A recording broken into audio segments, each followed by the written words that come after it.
Hello दोस्तों, स्वागत है आपका आपके अपने YouTube channel MB defence academy पे। मैं मोहित पासवान स्वागत करता हूं आपका इस डेली करंट अफेयर प्रोग्राम। आज है 2 फरवरी 2021। तो आज हम इस क्लास में जो 2 फरवरी की मोस्ट इम्पोर्टेंट करंट अफेयर उसको यहाँ पे डिस्कस करेंगे। ये जो करंट अफेयर है सभी वनडे एग्ज़ाम्स लाइक एसएससी के जितने भी एग्ज़ाम हैं, रेलवे के, पुलिस, एयरफोर्स, नेवी, टेट जैसे सभी एक दिवसीय परीक्षाओं के लिए बहुत ही महत्वपूर्ण है। अगर बात करें हम इस प्रोग्राम की, करंट अफेयर प्रोग्राम में क्या क्या है, तो इसमें हम यहाँ पे डेली डिस्कस करते हैं लगभग 8 से 10 जो most important current affair question होते हैं उनको यहाँ पे, और इसी तरह से फिर उनका हम एक वीकली बेस पे और एक मंथली बेस पे उसका साथ ही रिवीजन करते हैं। तो इस तरह से हमारे पर मंथ लगभग 250 से 300 क्वेश्चन तैयार हो जाते हैं। जैसे यहाँ पे हम देख लेते हैं एक मोड एस्टीमेट बना के, हम डेली पर डे लगभग 10 क्वेश्चन प्रिपेयर करते हैं। उसी के साथ ही हमारे जो मंथली हैं 30 दिन में लगभग 250 से 300 क्वेश्चन तैयार हो जाते हैं। अगर हम किसी भी एग्ज़ाम से पहले 4 से 5 महीने पहले से करंट अफेयर की तैयारी शुरू कर देते हैं तो लगभग हमारे 2 से 3 हज़ार क्वेश्चन तैयार हो जाते हैं। उसके साथ ही साथ हम इसका यहाँ पे जो है मंथली बेस पे रिवीजन भी करते हैं, और जब कोई एग्ज़ाम आने वाला होता है तो उससे पहले हम एक बार सारी करंट अफेयर का यहाँ पे रिवीजन करें। तो जिससे क्या है कि जो हमें एक अंदर से कॉन्फिडेंस आएगा और हमारे ऊपर से जो करंट अफेयर का बर्डन रहता है बहुत सारा, क्योंकि करंट अफेयर कोई एक मैनर्ड वे में नहीं रहता। इसको लेके ज़्यादातर स्टूडेंट परेशान ही रहते कि कहाँ से पढ़ा जाए, कितना पढ़ा जाए। तो उसके लिए करंट अफेयर प्रोग्राम बहुत ही इम्पोर्टेंट है। तो चलो नेक्स्ट शुरुआत करते हैं। सबसे पहले अपने जो प्रीवियस क्लास के जो प्रैक्टिस क्वेश्चन थे उनके आंसर से देखते हैं उनके सही आंसर क्या हैं। तो पहला क्वेश्चन था कि ग्राम पंचायतों का गठन किस अनुच्छेद से संबंधित है। ग्राम पंचायतों का गठन जो कि एक क्या है, डीपीएसपी है, ये किस अनुच्छेद से संबंधित है। Option A article 38, option B article 40, option C article 42, option D इनमें से कोई नहीं। तो मेनली जो टॉपिक चल रहा था वो चल रहा था डीपीएसपी, या हिंदी में अगर इसकी बात करें तो राज्य के नीति निर्देशक तत्व। जो राज्य के नीति निर्देशक तत्व हमारे भारतीय संविधान के भाग 4 में दिए गए हैं, और कहाँ से कहाँ तक दिए गए हैं, आर्टिकल 36 से 51 के बीच दिए गए हैं। अब बात कर लेते हैं कि ग्राम पंचायतों का गठन किस अनुच्छेद के तहत है। तो जो इसका सही आंसर है वो है ऑप्शन बी आर्टिकल 40। अनुच्छेद 40 में ग्राम पंचायतों के गठन की बात की गई है नीति निर्देशक तत्वों के अंतर्गत। नेक्स्ट क्वेश्चन देखते हैं, क्वेश्चन नंबर 2 क्या है। तो क्वेश्चन नंबर 2 है कि नागरिकों के लिए एक समान सिविल संहिता, अगर इसे इंग्लिश में कहें तो यूनिफॉर्म सिविल कोड, किस अनुच्छेद से संबंधित है। तो जो यूनिफॉर्म सिविल कोड है उसका संबंध किस नीति निर्देशक तत्व से है, या वो किस अनुच्छेद में है। इसमें आपको 4 ऑप्शन दिए गए हैं, आर्टिकल 41, आर्टिकल 42, आर्टिकल 44 और आर्टिकल 50। तो इसका जो सही आंसर है वो है ऑप्शन सी आर्टिकल 44। अनुच्छेद 44 में भारतीय नागरिकों के लिए एक समान सिविल संहिता, यूनिफॉर्म सिविल कोड की बात की गई है, लेकिन हालांकि अभी तक ऐसा प्रावधान किया नहीं गया है। और मैंने आपको बताया था कि जो राज्य के नीति निर्देशक तत्व होते हैं, जो डीपीएसपी होते हैं, ये बाध्यकारी नहीं है, इनको वैधानिक शक्ति प्राप्त नहीं है। आपने भी बताया था, और मैं यहाँ पे फिर एक बार रिवाइज कर रहा हूँ, जो एक प्रैक्टिस क्वेश्चन में भी पूछा गया था। तो इनको जो वैधानिक शक्ति है वो प्राप्त नहीं है। तो इसी वजह से ये जो अनुच्छेद 44 वाला एक समान सिविल संहिता का जो ये प्रावधान है, नीति निर्देशक तत्व है, इसको अभी तक लागू नहीं किया गया। हालांकि सरकार प्रयास करती है कि एक समान सिविल संहिता लाई जाए, यूनिफॉर्म सिविल कोड लाया जाए। पहले हम यहाँ पे एक नज़र में समझ लेते हैं कि जो यूनिफॉर्म सिविल कोड है वो एक्चुअली है क्या चीज़।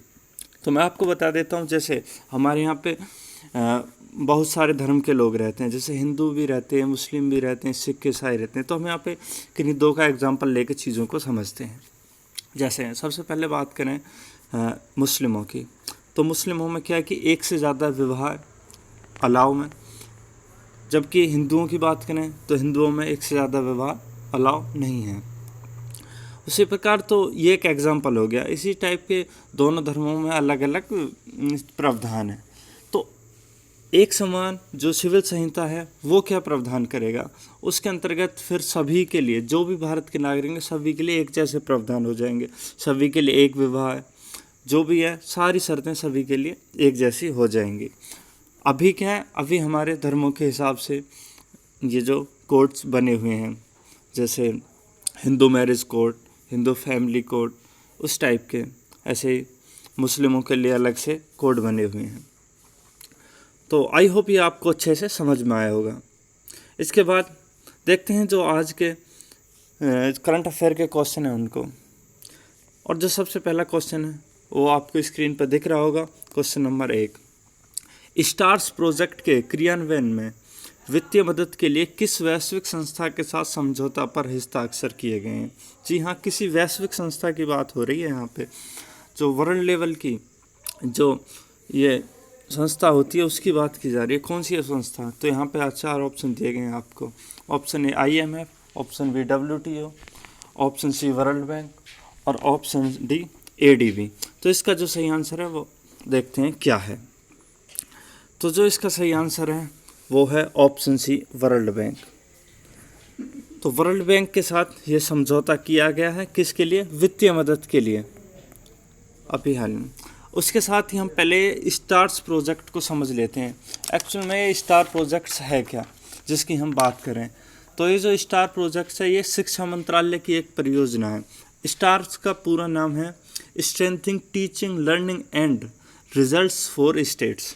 ये जो परियोजना थी ये अक्टूबर 2020 में शुरू की गई थी। किसके द्वारा? शिक्षा मंत्रालय के द्वारा। इस परियोजना में कुल 6 राज्य शामिल हैं। कितने राज्य शामिल हैं? 6। कौन कौन से?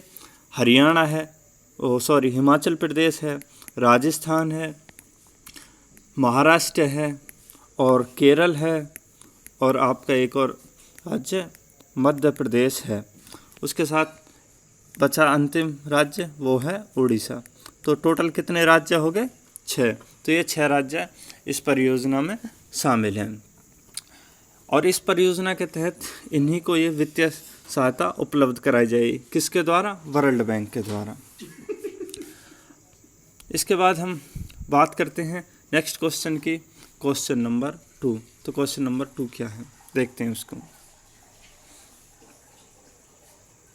क्वेश्चन नंबर 2 है कि 1 फरवरी 2021 को इंडियन कोस्ट गार्ड ने अपना कौन सा स्थापना दिवस मनाया गया?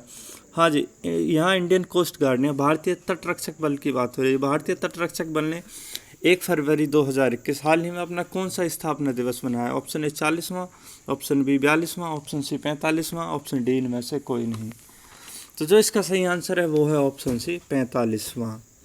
भारतीय तटरक्षक बल ने अभी 1 फरवरी 2021 को अपना 45वां स्थापना दिवस मनाया। कब मनाती है? 1 फरवरी को।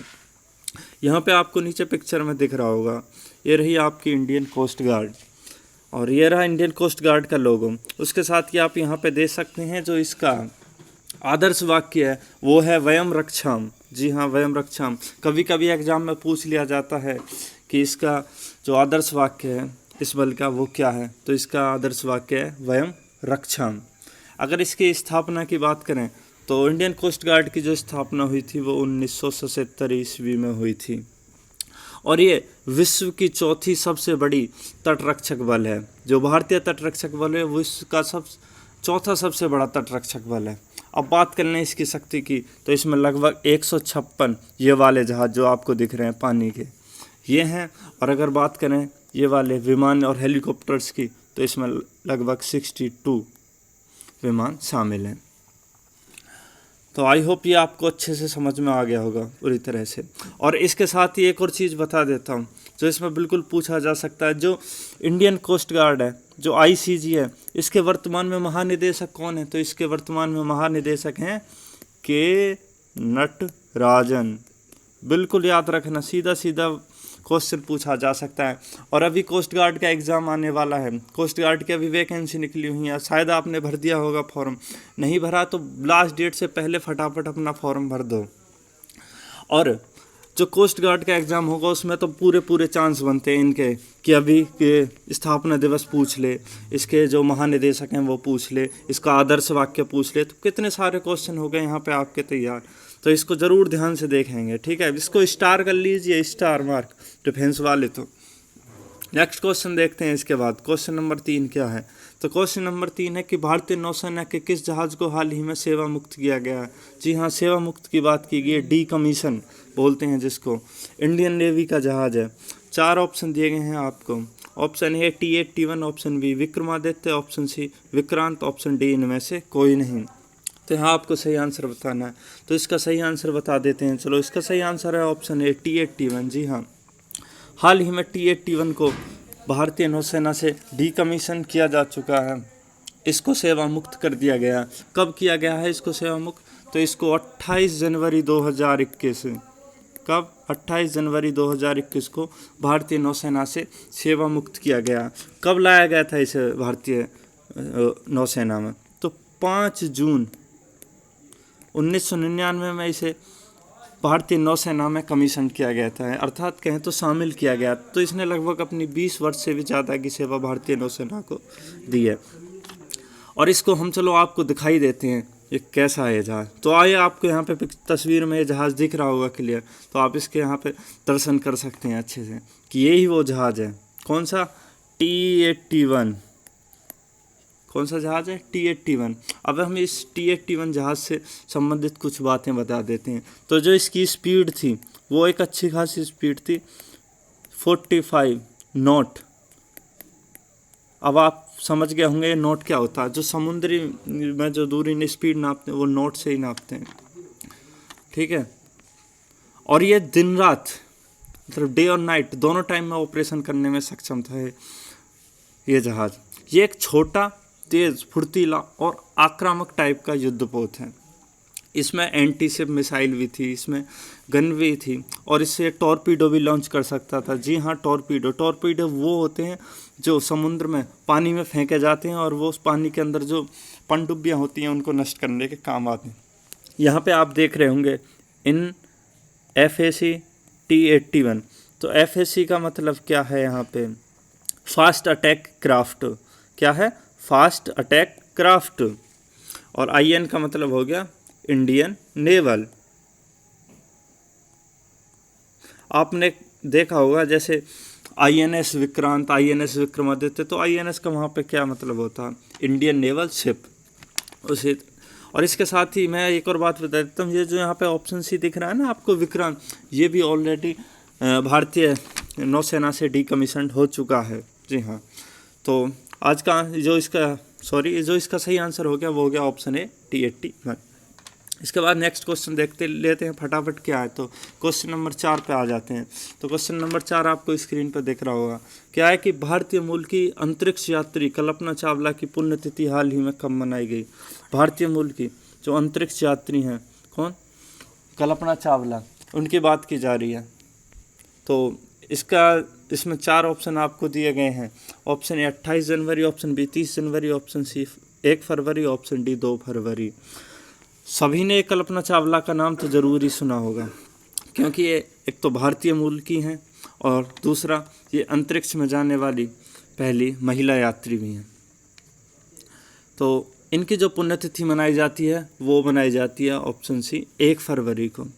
हुआ क्या था कि अंतरिक्ष शटल मिशन जो था STS-107 की ये चालक सदस्य थी, और इसी मिशन के दौरान इनकी 1 फरवरी 2003 को क्या हो गई थी?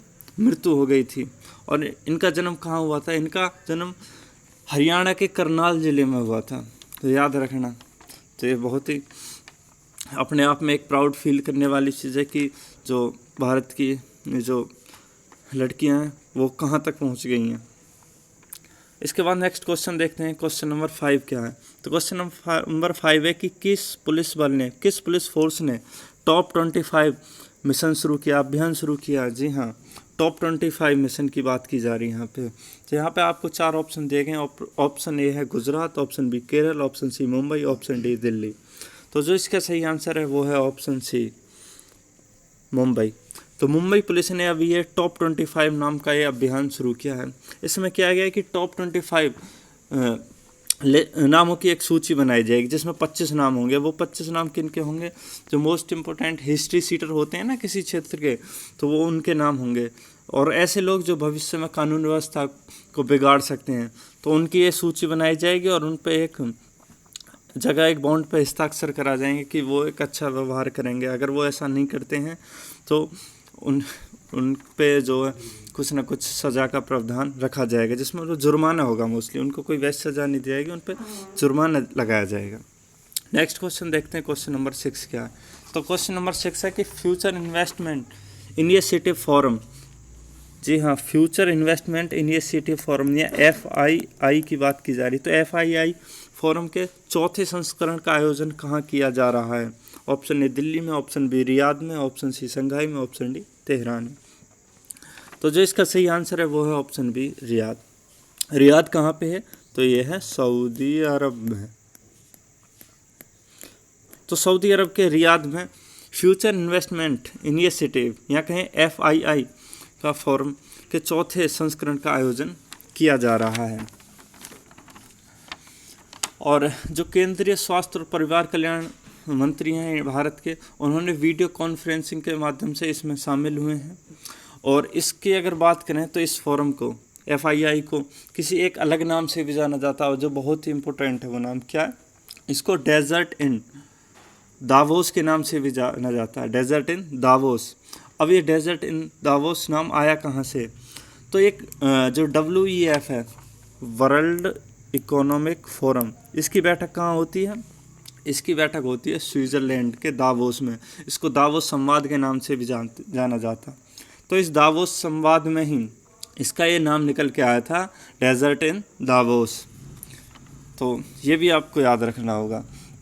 ठीक है, मैं यहाँ पे लिख देता हूँ, डेजर्ट इन दावोस। अब ये दावोस क्या है? ये जगह है स्विट्ज़रलैंड में। ठीक है, इसका हम आगे और एक क्वेश्चन में थोड़ा और डिटेल से इसको समझेंगे। नेक्स्ट क्वेश्चन देखते हैं, क्वेश्चन नंबर 7 क्या है। तो क्वेश्चन नंबर 7 है कि कोविड-19 प्रदर्शन सूचकांक में भारत को कौन सा स्थान मिला है?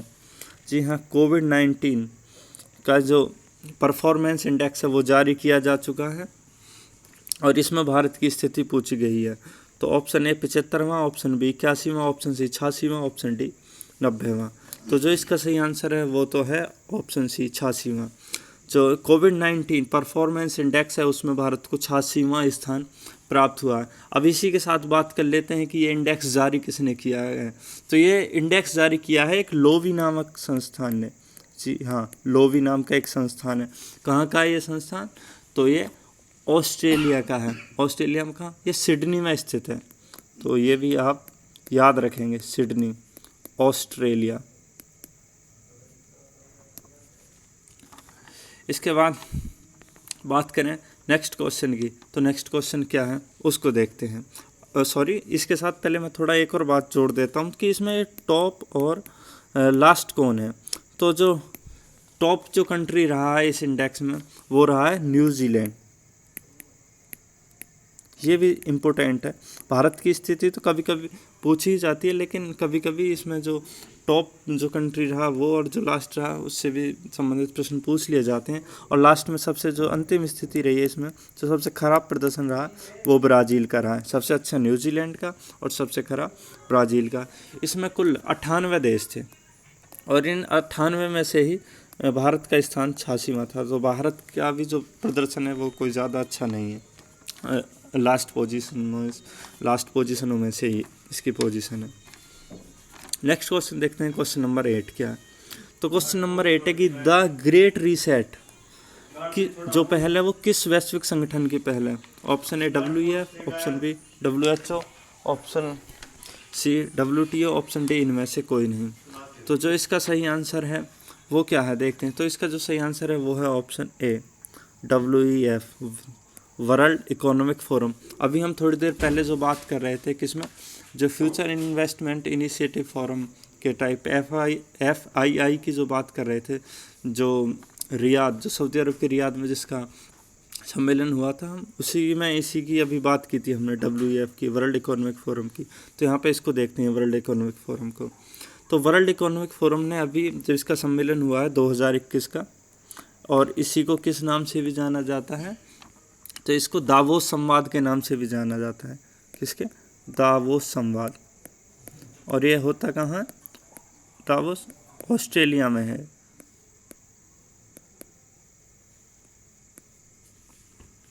World economic forum.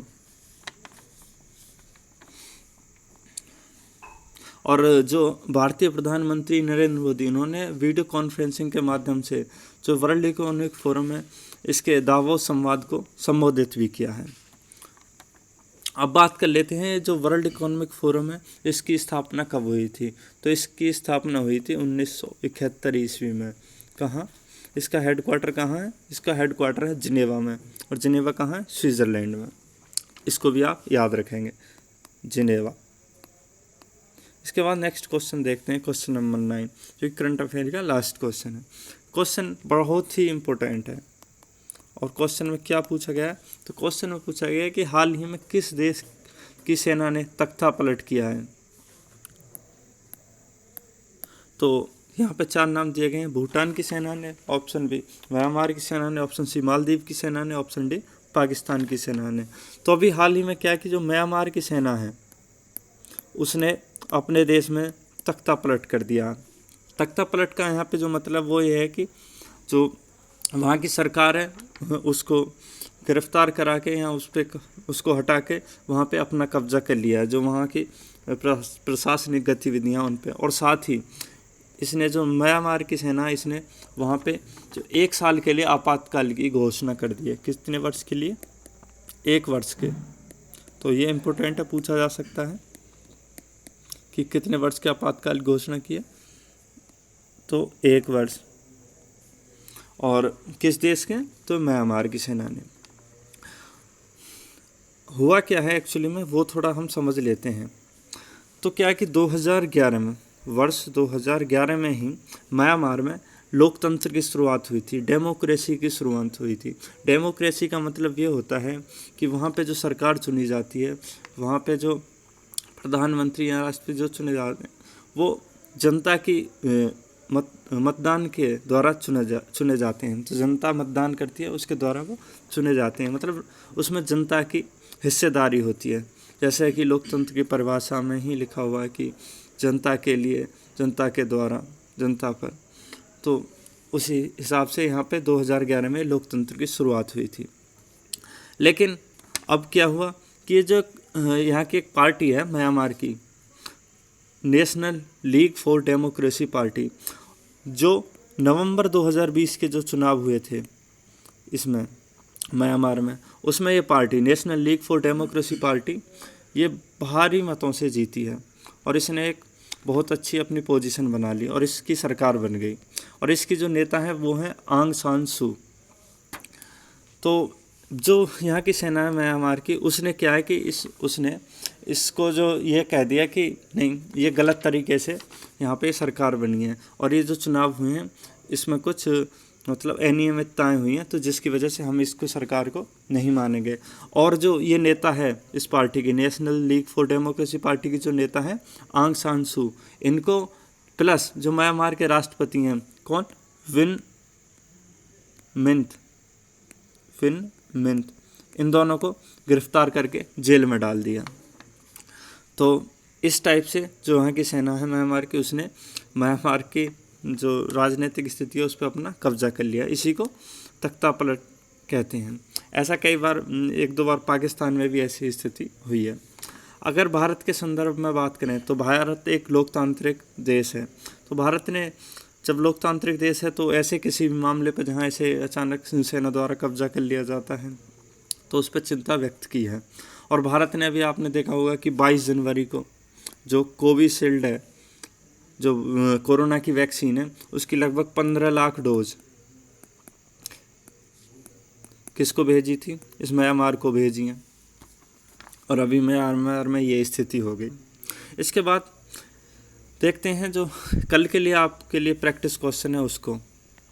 तो पहली बात तो आपको जो ये प्रैक्टिस क्वेश्चन दिया गया है वो ये है कि भारतीय संविधान में जो मौलिक कर्तव्यों को किस संविधान संशोधन के माध्यम से जोड़ा गया है।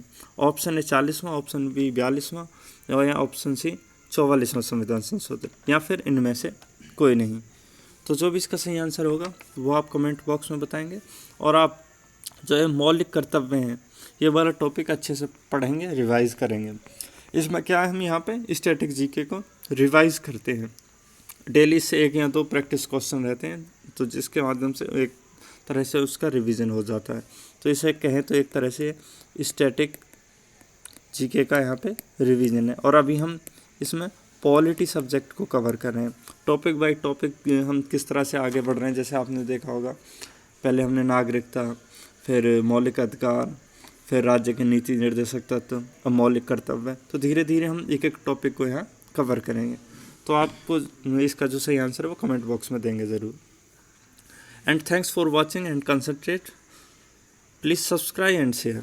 जो भी नए हैं वो प्लीज़ इसको सब्सक्राइब कर लेंगे एंड शेयर, और इसको ज़्यादा से ज़्यादा शेयर करेंगे एक दूसरे को, जिनके लिए भी ये यूज़फुल हो सकती है वीडियो, या जो भी गवर्नमेंट एग्ज़ाम की तैयारी कर रहे हैं।